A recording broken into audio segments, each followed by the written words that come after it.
ఎటులనిన ఈ సమయంలో స్వార్థపు జ్వాలలతో దహించుకుపోతూ ఎవరి మాటలను లక్ష్యపెట్టక అన్ని ధర్మాలను నీతి నియమాలను తన అహంకార పదఘటనలతో నలిపివేసి ఈ లంకాపురిని యుద్ధాగ్నికి ఆహుతి చేయబోతున్నాడు. కనుక ఈ దేశమును రక్షించుకొనవలెనన్న రావణుని అంతము అవశ్యము. అందుకు రెండే మార్గములున్నవి. మొదటిది, తమకు సైనికుల అండదండలు మెండుగా ఉన్నచో రావణుని సింహాసనము నుండి తొలగించి రామునితో సంధి చేసుకునుట. కాని అది అసంభవం. కనుక మరో మార్గమేమనగా తమరే స్వయంగా శ్రీరాముని కలిసి యుద్ధమును నడిపించండి.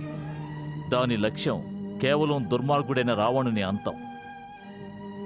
ప్రస్తుతం ఇదే తమరి కర్తవ్యం.